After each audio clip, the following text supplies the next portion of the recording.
Hello बच्चों, आज की क्लास में हम बाध्यता प्रकट करने वाले वाक्यों को पढ़ेंगे। इसको कल भी कुछ देखा गया था, मतलब पिछली क्लास में भी, आज भी इसको देखेंगे। जैसे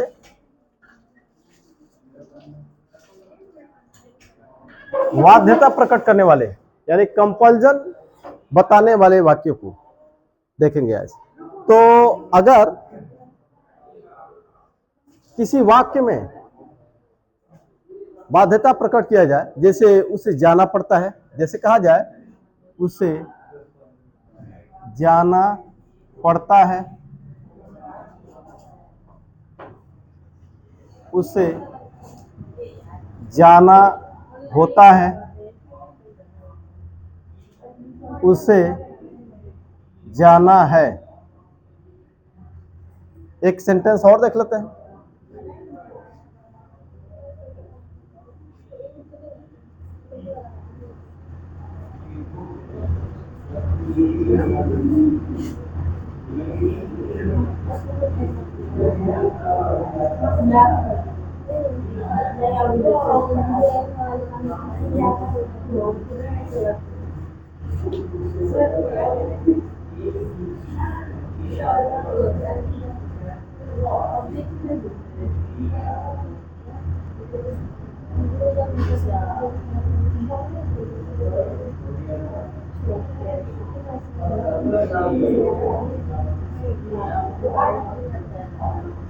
तो ये आपका प्रेजेंट टेंस, ये पास्ट टेंस।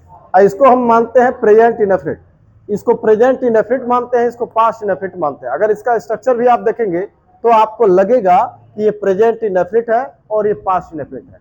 अब अगर इसको बनाना है तो इसको बनाने के दो तरीके होंगे। क्या है तरीका? वो तरीका है सब्जेक्ट प्लस हैज हैव। ये प्रेजेंट के लिए है और हैड ये पास्ट के लिए था, पास्ट के लिए। और यहां पे मैंने लिखा टू प्लस वर्ब का फर्स्ट फॉर्म, बाकी ऑब्जेक्ट और अदर वर्ड,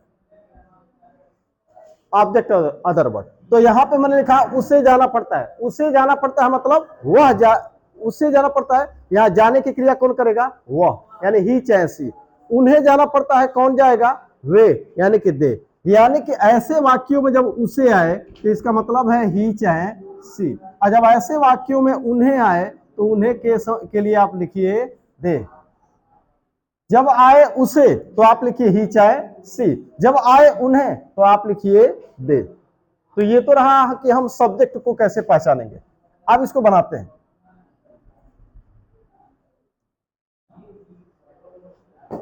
तो यहां पे देखिए ये प्रेजेंट के लिए है, हैज और हैव। अगर हम एक वचन पुल्लिंग माने तो ही लिखेंगे, एक वचन स्त्रीलिंग माने तो सी लिखेंगे। अब आपको पता है कि ही सी इट और एक वचन हो, प्रेजेंट है, प्रेजेंट के लिए क्या लिखना है? हैज और हैव। अब पास्ट के लिए क्या लिखना है? हैड। तो अब प्रेजेंट में हैज और हैव दो है, तो ही सी इट और एक वचन होगा तो किसको लगाएंगे? ही सी इट और एक वचन हो तो हैज हैव में किसको लिखेंगे? किसको लिखेंगे? Has. I we they you और बहुवचन हो तो किसको लिखेंगे? हैव। ठीक है। और पास्ट में कोई भेद नहीं है, कोई भी सब्जेक्ट हो तो पास्ट में हैड ही लिखेंगे। चलिए तो हो गया। अब यहां लगाया हमने हैज। अब उसके बाद से आपको क्या लिखना है? टू प्लस वर्ब का फर्स्ट फॉर्म।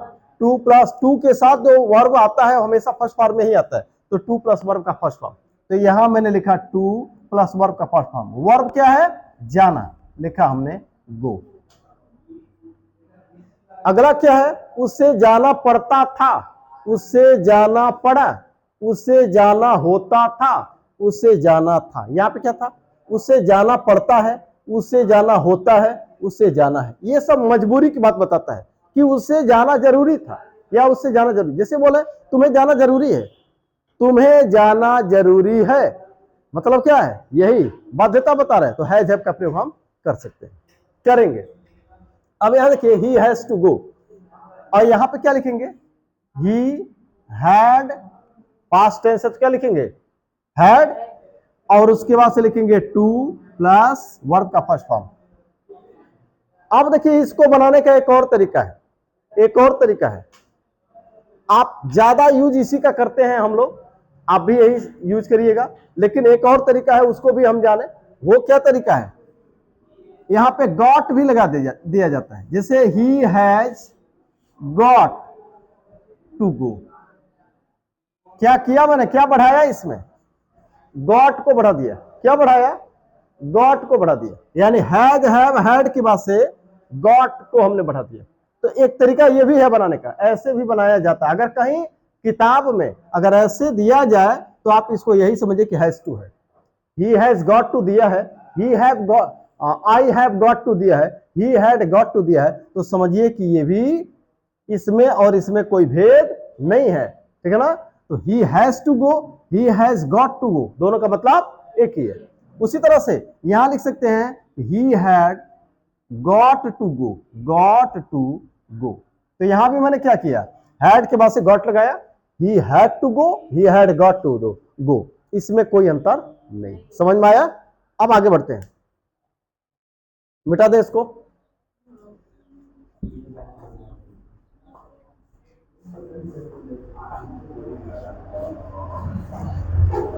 अब आप बताइए, अब आते हैं इंटरोगेटिव नेगेटिव। इंटरोगेटिव नेगेटिव, यहां पे देखिएगा, यहां मेन वर्ब है कि हेल्पिंग वर्ब है। सुनिएगा, यहां मेन वर्ब है कि हेल्पिंग वर्ब है, यहां मेन वर्ब है हैज कि हेल्पिंग वर्ब है, मेन वर्ब है। बात समझ आ रही है। यहां पे हैड मेन वर्ब है कि हेल्पिंग वर्ब है, मेन वर्ब है। कब हेल्पिंग वर्ब होता है, has have had, has have और हैड।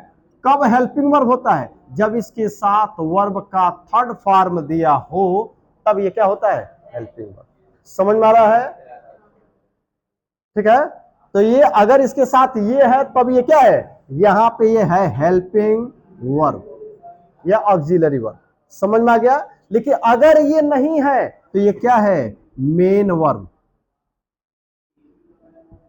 अगर ये नहीं है, ये अगर नहीं है तो ये क्या है, मेन वर्ब। अब आप बताइए, यहां पे कोई है थर्ड फॉर्म, थर्ड फॉर्म कोई है नहीं ना, यहां पे कोई थर्ड फॉर्म है नहीं ना। तो यहां पे ये दोनों में क्या है, ये मेन वर्ब है। क्या है, मेन वर्ब।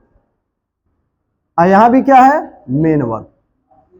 समझ में आ रहा है। अब जरा यहां देखिएगा, यहां पे कोई थर्ड फॉर्म है, ये गॉट क्या है, got, get got got, gotten भी होता है। देखिए गेट गॉट गॉट, गॉट क्या है, सेकंड फॉर्म भी है और थर्ड फॉर्म भी है। बात सुनिए, गेट गॉट गॉट, तो गॉट क्या है, सेकंड भी है और थर्ड भी है। हेल्पिंग वर्ब के साथ आया है तो ये किसका काम करेगा, थर्ड का काम करेगा। बात समझ में आ रही है। तो यहां पे हैज क्या है, मेन वर्ब के हेल्पिंग वर्ब, हेल्पिंग वर्ब है ना। और यहां भी क्या है, यहां भी क्या है, हेल्पिंग वर्ब है कि नहीं है ना। इसको मिटा दें। अब देखिएगा नेगेटिव इंटरोगेटिव, हल्का सा बताते हैं आपको। ये हम बता चुके हैं, पिछले क्लास में पढ़ा चुके हैं, ये वाला नहीं बताते, एक बार मैंने इसको बता दिया। अब देखिए इसका नेगेटिव बनाना हो तो क्या करेंगे, इसका इसका नेगेटिव बनाना हो तो क्या करेंगे। यहां तो मेन वर्ब हेल्पिंग वर्ब दोनों है, तो नेगेटिव बनाने के लिए क्या करते हैं, मेन वर्ब और हेल्पिंग वर्ब के बीच में क्या लगा देते हैं, नॉट। तो यहां पे लग जाएगा आपका क्या, not. He has not got to go. समझ में आया। He has not got to go. उसी तरह से he had not got to go. समझ में आया। अरे भाई, main verb helping verb, main verb दोनों के बीच में मैंने नॉट लगाया। He had not got, he had not got to go. समझ में आ रहा है। नेगेटिव कैसे बनाया पता चला। यानी देखिए हमने इसका बनाया, ठीक है, इसका बनाया। अगर इस रूप में की है तो ऐसे कर देंगे। हाँ, दोबारा गो कहां लिख रहे हैं, गॉट, गॉट टू गो।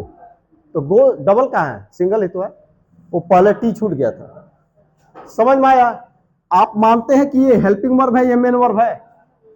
आपको लग रहा है कि नहीं लग रहा है? तो जब ये देखिए, जब इसके साथ थर्ड फॉर्म आया है हैड के साथ थर्ड फॉर्म है, तो हैड क्या है? हेल्पिंग वर्ब है, ऑक्सिलरी वर्ब है। समझ में आ रहा है? तो जब जब तब नॉट कहां लगाते हैं? हेल्पिंग वर्ब के बाद और मेन वर्ब के पहले होता है। तो यहां पे हेल्पिंग वर्ब के बाद और मेन वर्ब के पहले यहां पे क्या लगा दिया? नॉट। यहां भी हेल्पिंग वर्ब और मेन वर्ब के बीच में नॉट लगा दिया। समझ में आ रहा है? अब आगे आते हैं, अगर इसका इंटरोगेटिव बनाना हो तो क्या हो जाएगा? Has he not got to go. बात मेरी समझ में आ रही है? इंटरोगेटिव में क्या करते हैं? हेल्पिंग वर्ब को पहले कर देते हैं सब्जेक्ट के। यहां पे क्या हो जाएगा? Had he not got to go. समझ में आ रहा है? अब आगे बढ़ते हैं। ये वाला स्ट्रक्चर है तो ऐसे चल जाएगा। चल ठीक है, आगे मिटा दे इसको। अब देखिए,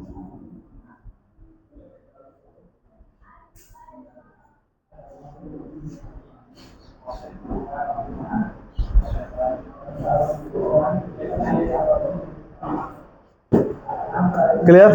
अब जरा इसको देखेंगे, यहां पे आप इसको क्या मानते हैं? मेन वर्ब की हेल्पिंग वर्ब? क्योंकि इसके बाद से थर्ड फॉर्म नहीं है। अगर हैज हैव हैड के बाद से थर्ड फॉर्म नहीं है तो ये क्या है? हैज हैव हैड क्या है? Main verb. समझ में आ रहा है? तो अब देखिएगा, जब मेन वर्ब है, दूसरी चीज की कौन सा टेंस इसको मान रहा है? Present indefinite tense, past indefinite tense. Present indefinite tense और पास्ट इंडेफिनिट टेंस। अब जरा देखिएगा, वह जाता है, प्रेजेंट इंडेफिनिट टेंस, वह जाता है। अब इसका प्रेजेंट इंडेफिनिट टेंस है, अब इसको बनाते हैं, जरा देखिए क्या होगा प्रेजेंट इंडेफिनिट में। हो जाएगा ही, फिर गोज, ही गोज।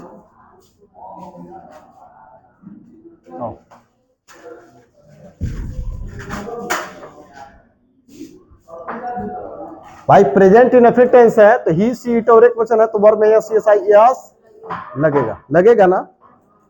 अब आप बताइए इसका नेगेटिव कैसे बनाएंगे? क्या बनाएंगे? नेगेटिव कैसे बनेगा इसका? जरा देखिएगा, दो है,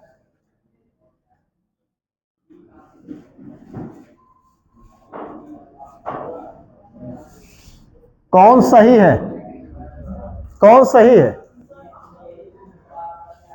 ये सही है कि ये सही है? ये सही है ना? ये सही है ना? और ये क्या है? गलत। प्रेजेंट इंडेफिनिट, ये भी तो प्रेजेंट इंडेफिनिट है। तो अब आप बताइए, he has not to go. किताबों में ये दिखता है, अधिकांश किताबों में ये स्ट्रक्चर दिखता है। इसका यूज किया भी जाता है, प्रैक्टिकली इसका यूज किया भी जाता है। अब आपको तय करना है कि गलत है कि सही। जरा इसको देखिएगा, he had not to go. ठीक है, जब ये मेन वर्ब है, यहां गोज के बाद से नॉट आया तो आपने कहा कि ये गलत है। ठीक है, अब जरा यहां देखिएगा, एक और बनाते हैं, हम इसकी तरह बनाते हैं। हम इसको मानते हैं, हम इसको प्रेजेंट इंडेफिनिट मान रहे हैं और इसको हम पास्ट इंडेफिनिट मान रहे हैं। तो अगर ये प्रेजेंट इंडेफिनिट है तो हम नहीं के लिए क्या लगाएं? डू नॉट या डज नॉट। क्यों? समझ में आ रहा है? तो डू नॉट या डज नॉट, तो हमने यहां पे लगाया डज नॉट, डज नॉट लगाया। और एक चीज और आपको बताएं कि डू, डज और डिड अगर है तो इसके बाद केवल हैव ही रहेगा, हैज और हैड नहीं होगा। हैज और हैड क्या होगा? यहां पे गलत होगा। डू, डज और डिड के बाद अगर हैव ही केवल चलेगा, हैज और हैड गलत होगा। समझ में आ रहा है? तो चलिए, अब यहां पे मैंने लिखा, जैसे देखिएगा, ही है, ही सी इट और एक वचन है तो does not, I we they you बहुवचन है तो डू नॉट, है ना? चलिए अब यहां जरा देखिएगा, हम इसको पास्ट इंडेफिनिट मान रहे हैं। तो पास्ट इंडेफिनिट है तो नहीं के लिए क्या लगाते हैं? Did not. क्या लगाते हैं? Did not, helping verb. तो डिड नॉट,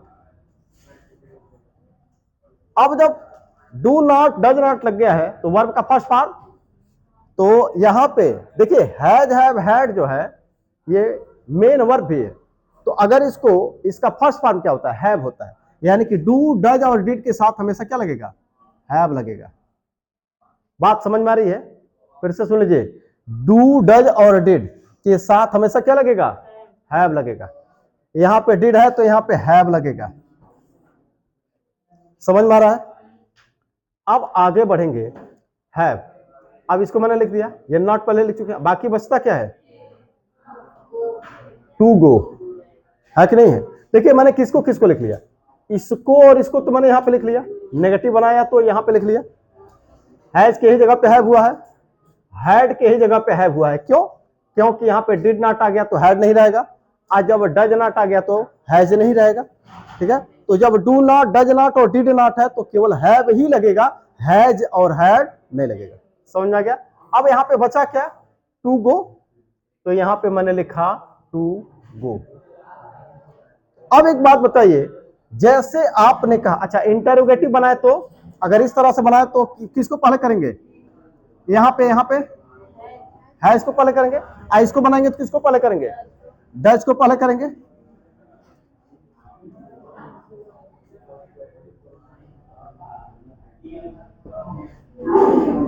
अब एक बात बताइए, आपने कहा आप इसको मेन वर्ब मानते हैं, थर्ड फॉर्म में तो मेन वर्ब है, हैज हैव हैड के बाद से थर्ड फॉर्म में तो क्या है, मेन वर्ब है।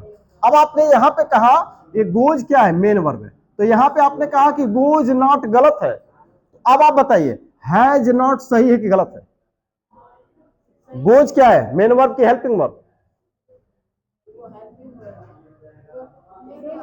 मेन वर्ब, तो मेन वर्ब के बाद से नॉट नहीं आएगा, किसके बाद आएगा, नॉट, हेल्पिंग वर्ब के बाद। किसके बाद आएगा, हेल्पिंग वर्ब के बाद से, जैसे डज के बाद से नॉट।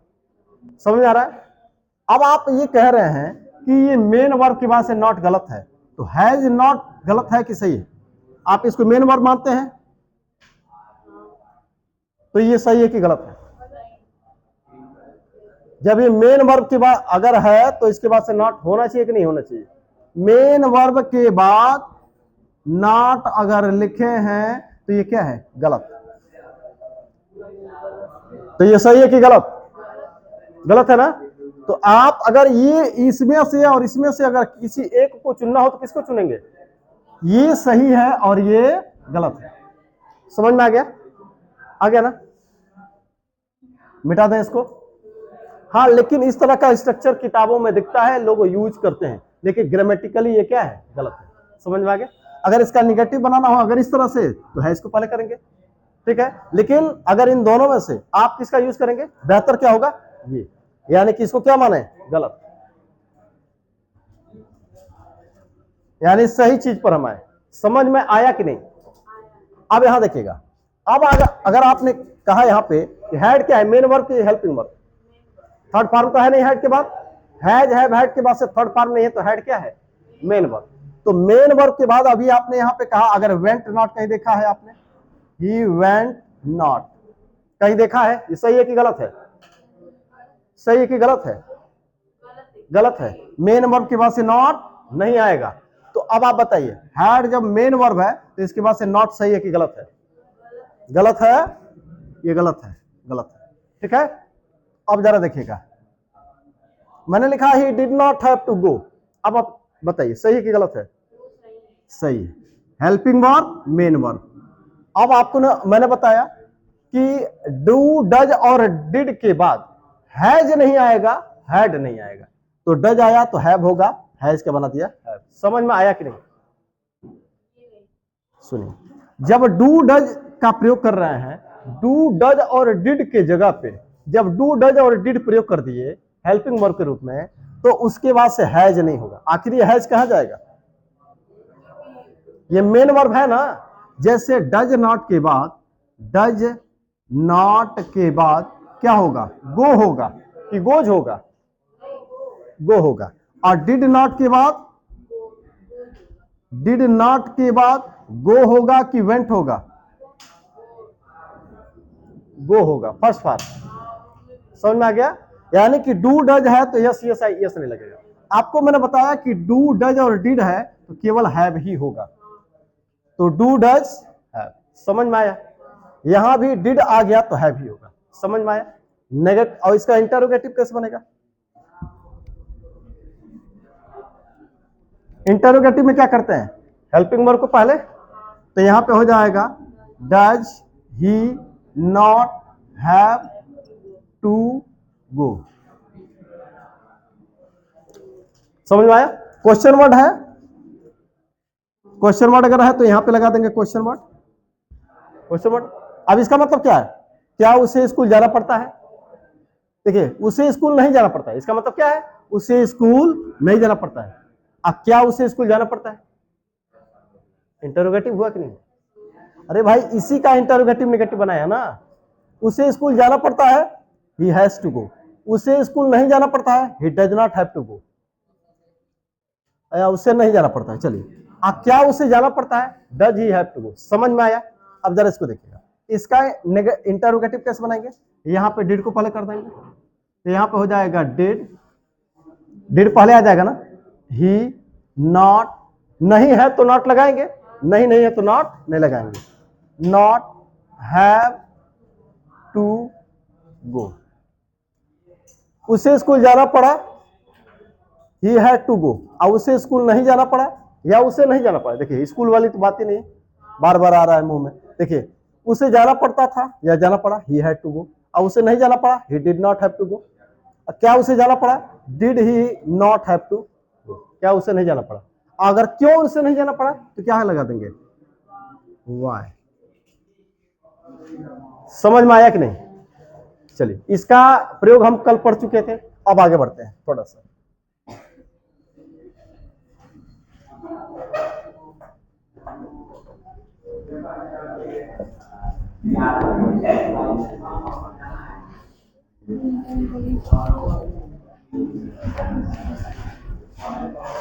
अब जरा देखिएगा, वह जा रहा है, एक मिनट,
जरा इन दोनों वाक्यों को देखेंगे।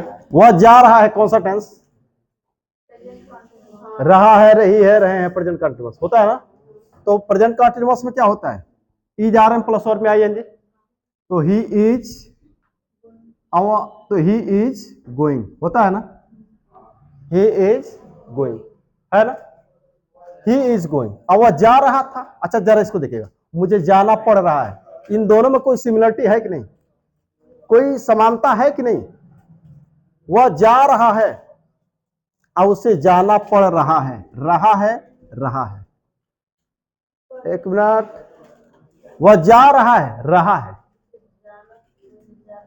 जा प्लस रहा है, जा रहा है, है, अभी काम हो रहा है, और उसे जाना पड़ रहा है, जाना पड़ रहा है, पढ़ना, इसके साथ रहा है आया कि नहीं, इन दोनों में कुछ समानता है कि नहीं, रहा है, रहा है, लग रहा है ना। यानी कि ये प्रेजेंट कंटीन्यूअस, ये भी प्रेजेंट कंटीन्यूअस। समझ में आया? तो ऐसे वाक्यों में हैव को हम क्या मानते हैं? हैव को क्या मानते हैं? हैव, हैज, हैव को, हैड को क्या मानते हैं? Main verb. अगर इसके बाद से थर्ड फॉर्म नहीं है तो क्या मानते हैं इसको? Main verb. अगर ये नहीं है तो क्या होगा? Main verb. अगर ये अकेले है, अगर ये थर्ड फॉर्म नहीं है तो क्या है? Main verb. अब सुनिए, वह जा रहा है, अब मुझे जाना पड़ रहा है। पढ़ना की अंग्रेजी हैज, हैव, हैड लगाते हैं। पढ़ना का मतलब, देखिए, पढ़ना, पढ़ा का मतलब हैज, हैव, हैड। पढ़ना मतलब मजबूरी बताना, पढ़ना का मतलब हैज, हैव। बात समझ में आ रही है? अब बताइए, मुझे जाना पड़ रहा है, कौन जाएगा? मैं, है ना? अब बताइए, प्रेजेंट कंटीन्यूअस रहा है, रहा है, प्रेजेंट कंटीन्यूअस इसको मानते कि नहीं मानते? अरे सुनिए मेरी बात, मुझे जाना पड़ रहा है, कौन जाएगा? कौन जाएगा? सब्जेक्ट कौन बनेगा?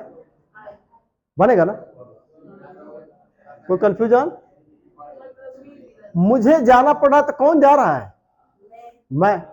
तो क्या गलत लिख दिए? समझ में आ रहा है ना? चलिए, भाई तुम्हें जाना पड़ रहा है, कौन जा रहा है? यू। अब उसे जाना पड़ रहा है, कौन जा रहा है? वह, ही चाहे सी। अब उन्हें जाना पड़ रहा है, कौन जा रहा है? वे। हमें जाना पड़ रहा है, कौन जा रहा है? हम। ठीक है, वे। अब जरा देखिए, आपको यह लगता है कि अभी प्रेजेंट कंटीन्यूअस है कि नहीं? रहा है, रहा है, जाना पड़ रहा है, यानी जो बाध्यता है कंटिन्यू है, जारी है, लग रहा है ना? तो जैसे हमने यहां पे इज आर एम लगाया है के लिए, तो यहां भी है के लिए क्या लगा देंगे? इज आर एम लगा देंगे। समझ में आ रहा है? अच्छा, अब यहां पे देखिएगा, आई के साथ क्या लगाते हैं? एम, एम लगाते हैं। अब एक बात बताइए, पढ़ना की अंग्रेजी हम क्या लिख रहे हैं? हैव। पढ़ना की ही अंग्रेजी क्या है? हैव। हैव में आईएनजी लगाते हैं, हैज में नहीं, हैड में नहीं। समझ में आ रहा है? तो यहां पे लिखेंगे आई एम हैविंग। अब आईएनजी लगाना है तो ई को हटा देंगे, आई एम हैविंग। अब क्या लगाते हैं उसके बाद से? टू। पढ़ना के लिए क्या लगाते हैं? Has to, have to, had to लगाते हैं ना? तो उसी तरह रहा है तो हैविंग टू। ये समझ में आया? कैसे? जैसे यहां में गो, यहां मैं गो में आईएनजी लगाया, वैसे मैं पढ़ना की अंग्रेजी हैव में आईएनजी लगाया। समझ में आ रहा है कि नहीं आ रहा है? क्यों जी? वह जा रहा है, क्या कर रहा है? इसमें इसकी अंग्रेजी जाना, गो। रहा के पहले क्या है? जाना। तो गो में आईएनजी लगाया, तो रहा के पहले क्या है? पढ़ना। तो हैव में आईएनजी लगा दिया। अब जाना के लिए टू प्लस वर्ब का फर्स्ट फॉर्म, टू गो। क्यों? क्योंकि मेन वर्ब के बाद अब यहां पे हैज, हैव, हैड के बाद अगर वर्ब का थर्ड फॉर्म नहीं आया तो क्या आएगा? टू प्लस वर्ब का फर्स्ट फॉर्म। जाना पड़ रहा है, मजबूरी बताने के लिए हम क्या करते हैं? Has to, have to, had to, having to, having to. समझ में आया कि नहीं? तो आई एम, जैसे he has to go, I have to go, he had to go, तो उसी तरह से I am having to go. समझ में आया? अब जरा देखिएगा, वह जा रहा था, कौन सा टेंस? पास्ट कॉन्टिन्यूअस, है कि नहीं? Past continuous. क्या लिखेंगे? रहा था, वाजवर, वाजवर, रहा था के लिए वाजवर। तो यहां पे लिखेंगे आई, ही, सी, और एक वचन है तो वाज, वी, दे, यू बहुवचन है तो वर। लगाएंगे कि नहीं लगाएंगे? नहीं। अच्छा, रहा था क्या? गो। इसमें भी आईएनजी। समझ में आ रहा है? यहां भी लिखेंगे उसे जाना पड़ा, कौन जाएगा? वह, यानी कि लिखेंगे ही चाहे सी, कोई एक। अब यहां पे जैसे यहां पे आपने लगाया रहा था तो वाज चाहे वर, तो यहां भी लगाएंगे वाज चाहे वर। समझ में आया? अब यहां पे जैसे जाना में आईएनजी लगाया गो में, तो यहां में पढ़ना में आईएनजी लगा देंगे, तो क्या हो जाएगा? हैविंग। और आपको पता है कि जब पढ़ना वाली बात है तो has to, have to, had to और हैविंग टू। समझ में आया? तो यहां पे लिख देंगे हैविंग टू। कहां? जाना पड़ रहा है। अब पता नहीं उधर दिखेगा कि नहीं, इसको लिख देते हैं। क्लियर हुआ कि नहीं? स्पष्ट है? अब यहां देखिए, नेगेटिव में यहां नॉट लगाएंगे, इसको पहले करेंगे, यहां नॉट लगाएंगे, इसको पहले करेंगे। उसी तरह से यहां पे नॉट लगाएंगे, यहां पे, और इसको पहले कर देंगे इंटरोगेटिव। यहां पे नॉट लगाएंगे और इसको इंटरोगेटिव के लिए पहले कर देंगे। समझ में आया? आया? चलिए मिटा दें इसको।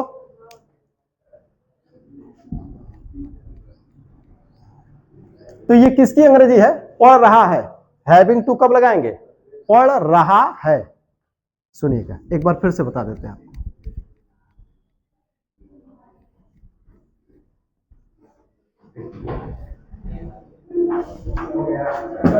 देखिए, पढ़ रहा है, पढ़ रहा है,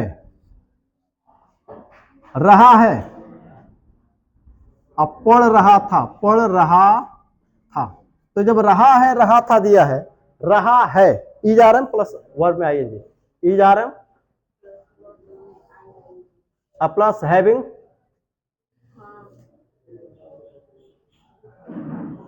होगा ना?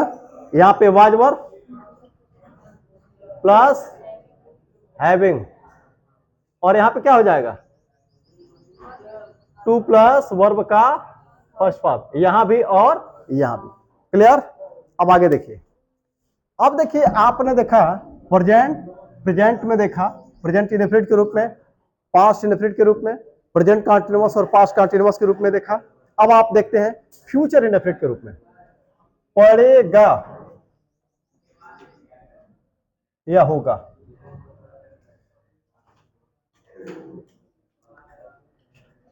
उससे जाना पड़ेगा या उससे जाना होगा। कौन सा टेंस दिखाई दे रहा है? वह स्कूल जाएगा, जाएगा, पड़ेगा। क्यों जी? फ्यूचर दिखाई दे रहा है, फ्यूचर लग रहा है, लग रहा है ना फ्यूचर। तो इसको कैसे बनाएंगे? He will go, first form, he will go to school, he will go to school, यही होगा ना? होगा कि नहीं होगा? अब यहां पे क्या लगाएंगे? आप यहां लगाएंगे, देखिए, subject will have to plus verb का फर्स्ट फॉर्म। भाई देखिए, विल के बाद से यहां पे क्या लगाया? गो। यहां पे विल के बाद क्या लगा देंगे? हैव। पढ़ना की अंग्रेजी क्या होती है? हैव।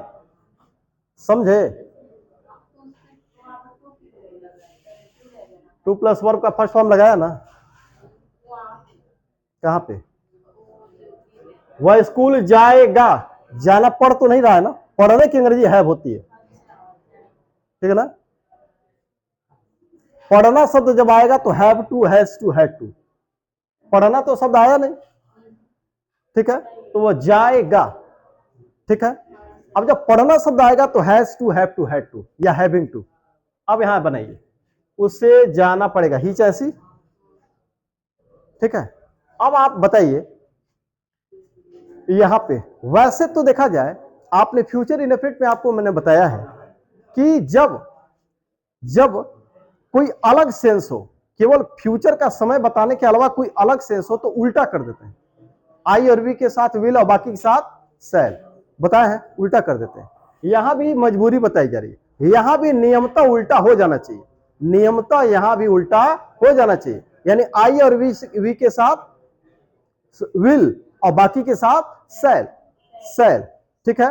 लेकिन अब क्या है कि जनरली हम यहां पे किसका यूज करते हैं? विल का ही यूज हर जगह कर रहे हैं, ठीक है ना? तो यहां भी हम विल हैव से काम चला लेंगे, शैल हैव यूज करने की जरूरत नहीं।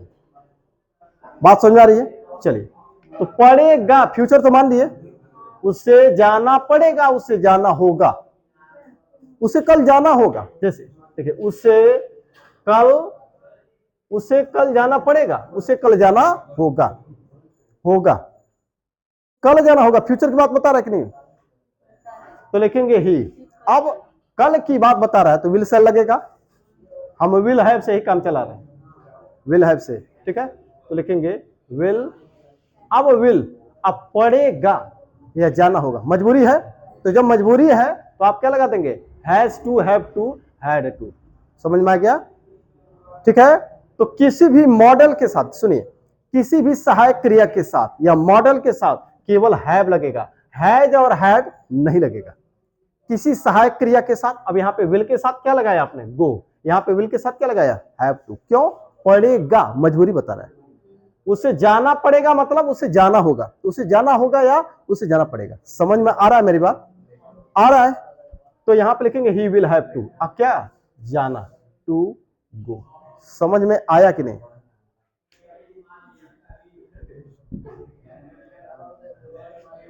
उसे जाना पड़ेगा। पढ़ना की अंग्रेजी क्या है? Have to.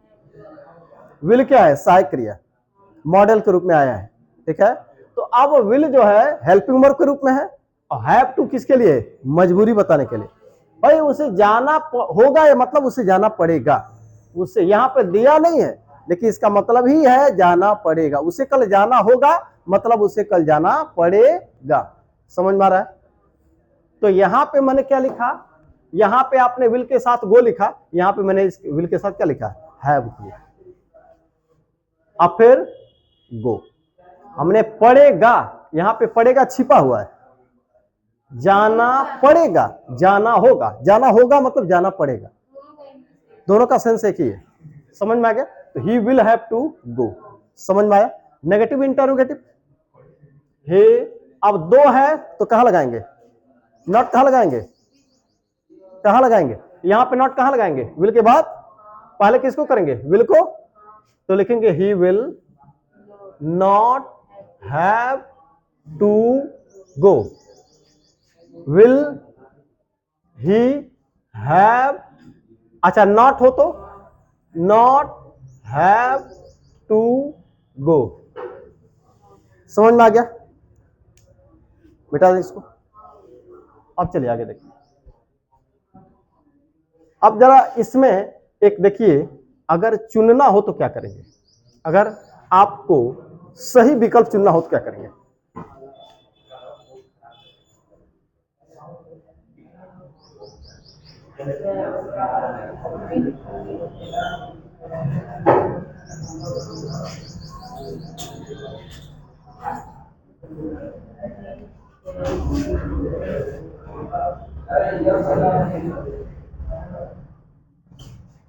अब आप बताइए,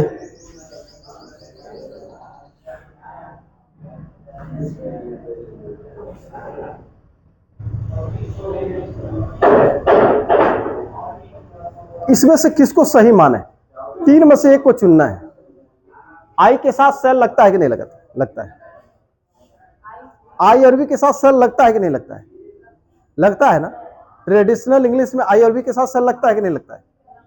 लगता है, लगता है ना? लेकिन कुछ परिस्थितियां ऐसी हैं कि जहां पे हम उल्टा कर देते हैं। क्या? जिसे बाध्यता है, यहां भी तो बाध्यता है, दृढ़ संकल्प है, दृढ़ संकल्प है, वादा है, ये सब चीजें हैं। यहां कई धमकी है, संकल्प है, चेतावनी है, आदेश है, तो यहां पे क्या कर देते हैं? उल्टा हो जाता है। आ रही बात समझ में? बात मेरी नहीं समझ में आई। मैंने कहा कि ट्रेडिशनल इंग्लिश में क्या है? आई और वी के साथ सेल और बाकी के साथ विल। लेकिन जब वहां पे संकल्प की बात हो, वादा हो, आदेश हो, आदेश हो, निर्देश हो, धमकी हो, बाध्यता हो, दृढ़ता हो, तो वहां पे क्या कर देते हैं? जहां सेल लगता था वहां विल, जहां विल लगता था वहां पे सेल। तो उस हिसाब से ये सही कि गलत है? बाध्यता है, यहां उल्टा होना चाहिए। समझ में आ गया? अब जरा यहां देखिएगा, ही सेल। अब ये सही है कि ये सही? देखिए, अब आज के दौर में हम हर जगह विल का यूज कर रहे हैं। विल हैव से ही काम चला लेते हैं। विल हैव टू, आप बोलचाल की भाषा में हर जगह विल हैव टू का यूज करिए, बेधड़क करिए, इसमें कोई संदेह नहीं है, ये सही है। लेकिन ये और ये दोनों दिया हो तो कौन सही? हमने कहा ना कि उल्टा करना चाहिए। यहां भी कंडीशन अलग है, यहां भी बाध्यता प्रकट किया गया, यहां भी उल्टा होना चाहिए। तो उस हिसाब से ही के साथ क्या लगना चाहिए? अगर इन दोनों में चुनना हो तो ये सही है। अगर इन दोनों में, इन तीनों में चुनना हो, ये तो पहले ही गलत है। इन दोनों में चुनना हो तो कौन सही है? ये सही है। ठीक है, लेकिन प्रैक्टिकली हम किसका यूज ज्यादा कर रहे हैं, इसका, ठीक है ना। He will have to go. अगर इन तीनों में चुनना हो, इन दोनों में, तो इसको चुनेंगे, अगर विकल्प चुनना हो तो, क्योंकि उल्टा होना चाहिए।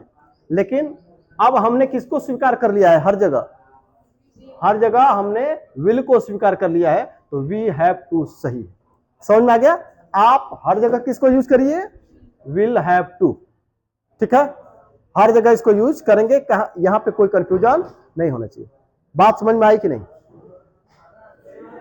आया। चलिए आगे बढ़ते हैं। अच्छा, इसका निगेटिव इंटरोगेटिव तो अभी देखे है ना। चलिए अगला देखते हैं।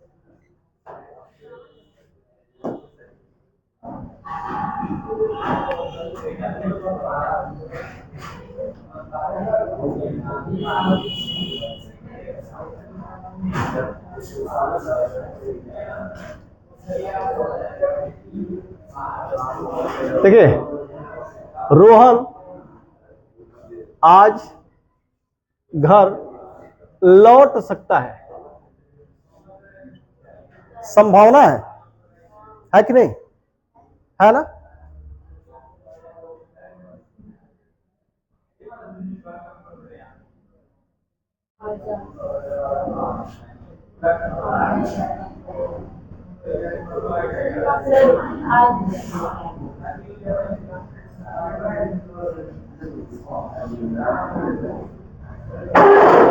जरा देखिएगा, रोहन आज घर लौट सकता है, लौट सकता है ना। संभावना है, संभावना के लिए क्या क्या यूज करते हैं, मे, कैन, माइट, कुड, मस्ट, करते हैं कि नहीं करते हैं। यहां क्या क्या लिख सकते हैं, ही कैन, मे,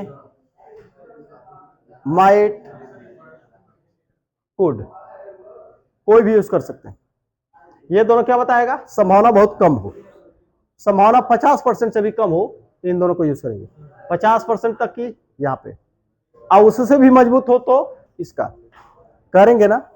ये बताया है आपको, कैन, कुड, मे, माइट के यूज में प्रेजेंट की संभावना, वह घर लौट सकता है, संभावना है, तो यहाँ पे कुड भी हो सकता है, माइट भी हो सकता है, मे भी हो सकता है, कैन भी हो सकता है।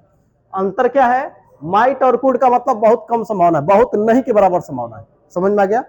मे का मतलब आ भी सकता है, नहीं भी आ सकता है, 50-50 है।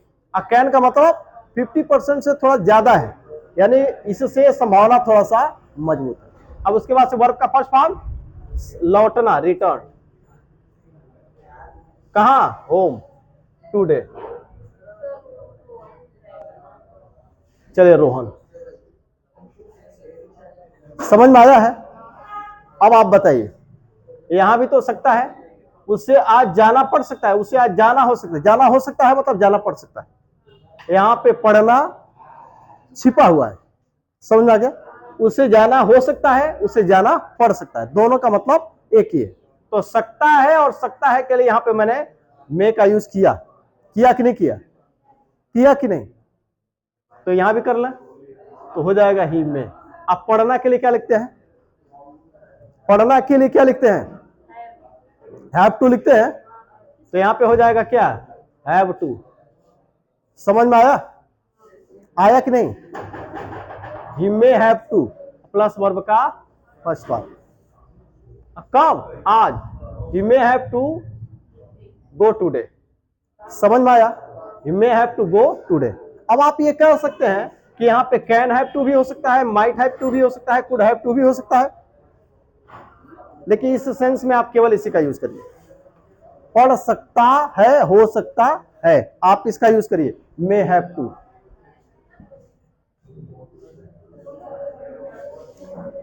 उसे आज जाना पड़ सकता है, उसे आज जाना हो सकता है, ही मे हैव टू गो।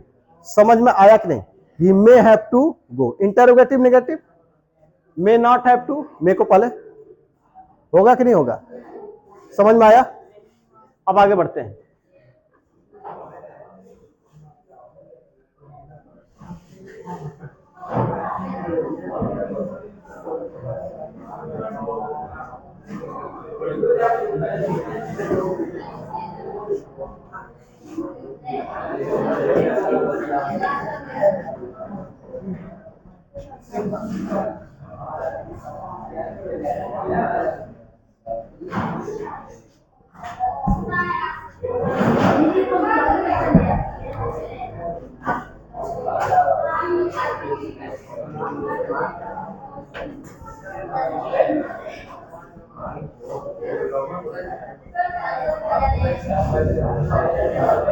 देखिएगा, वाक्य के अंत में ऐसे हो, वह स्कूल जाता, वह स्कूल जाता, अब वह स्कूल जाता होगा, ता होगा। ऐसे जगह पे हम यूज करते हैं वुड। क्या यूज करते हैं? वह स्कूल जाता, वह स्कूल जाती, वह घर लौटता, तुम मुझे बुलाते, मैं उससे मिलता। यहां भी अब वह स्कूल जाता होगा, वह तुम्हें पढ़ाता होगा, वह खेलता होगा, हम लिखते होंगे, हम पढ़ते होंगे। तो यहाँ पे क्या लगाते हैं? He would. क्या लगाते हैं? ही वुड, प्लस वर्ब का first form, to school. He would go to school. समझ में आया? तो उसी तरह से कहा जाए, उसे जाना पड़ता, पढ़ता, फिर तो वही बात आ गई, जाता पढ़ता, है कि नहीं? उसे जाना पड़ता होगा, ता होगा। आ रहा कि नहीं आ रहा है? सेंस आ रहा है। वह स्कूल जाता, वो उसे जाना पड़ता। एक जैसे दिख रहा है कि नहीं दिख रहा है? दिख रहा है। वह स्कूल जाता होगा, उसे जाना पड़ता होगा। एक जैसे दिख रहा है? दिख रहा है कि नहीं दिख रहा है? दिख रहा है ना? तो यहां पे क्या है? यहां पे हम लगा देंगे वुड।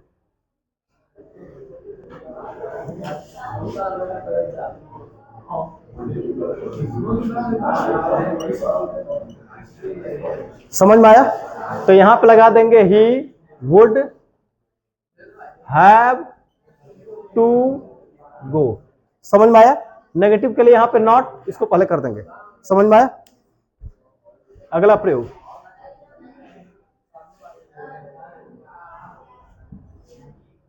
अब एक सेंटेंस जरा देखिएगा, उसे जाना पड़ा होगा। एक बात बताइए, उसे जाना पड़ता होगा, पड़ता होगा अभी प्रेजेंट में कि पास्ट में? प्रेजेंट में। अब उसे जाना पड़ा होगा, प्रेजेंट में कि पास्ट में? पास्ट में।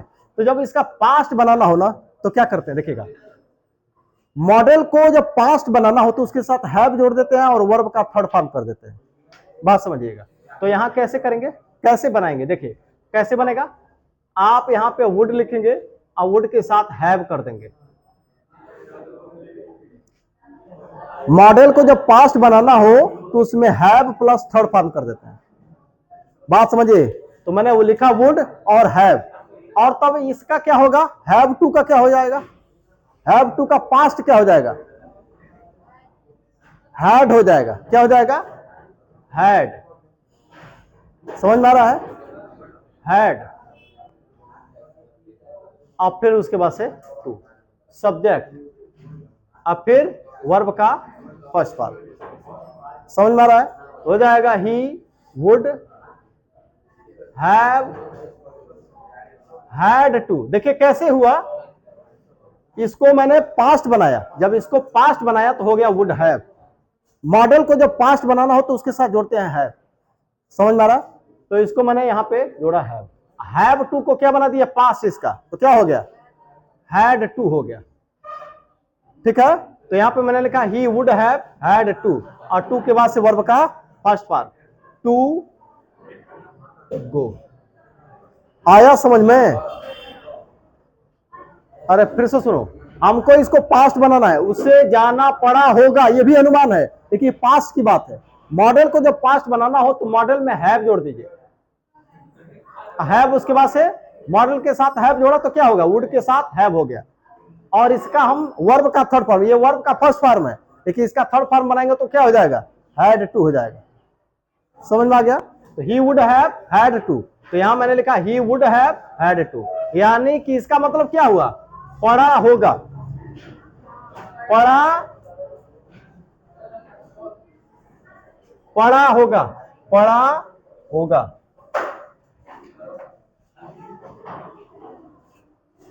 पड़ा होगा, समझ में आ गया। तो he would have had to go, समझ में आया। अब देखिए एक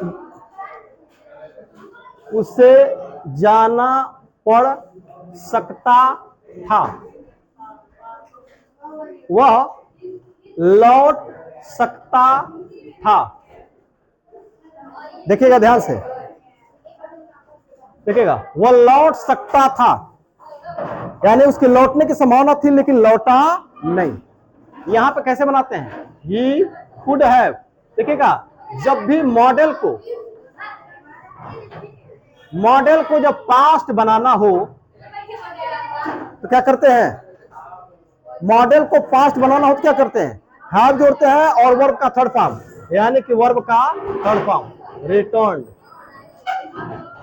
समझ में आया, you would have return, he would have return. समझ में आया। अब जरा इसको देखिएगा, अब यहां पे क्या करेंगे, कुड हैव लिखे हैं कि नहीं लिखे हैं, कुड हैव लिखे हैं, तो उसे जाना पड़ सकता था, सकता था, आया कि नहीं। अब देखिए, सकता था के लिए क्या लिखेंगे, कुड हैव लिखेंगे। अब यहां पे वर्ब क्या है, यहां पे कुड हैव के पास वर्ब का थर्ड फॉर्म हुआ कि नहीं, तो यहां पे देखिएगा, यहां पे हैव क्या है, पढ़ना की अंग्रेजी क्या है, पढ़ना की अंग्रेजी क्या है, तो इसका थर्ड फॉर्म हो जाएगा, तो यहां पे क्या हो जाएगा, अब प्लस वर्ब का थर्ड फॉर्म। अब ये देखिए, हैड टू हो गया, कुड हैव लिखा मैंने, वर्ब का थर्ड फॉर्म, तो यहां पे हैव टू का थर्ड फॉर्म हैड टू, यानी हैव का थर्ड फॉर्म हैड टू, अब प्लस वर्ब का फर्स्ट फॉर्म क्या, समझ में आया। तो इस तरह से बाध्यता प्रकट करने वाले वाक्यों को ज्यादा से ज्यादा मैंने कवर करने का प्रयास किया। आज के लिए इतना ही, धन्यवाद।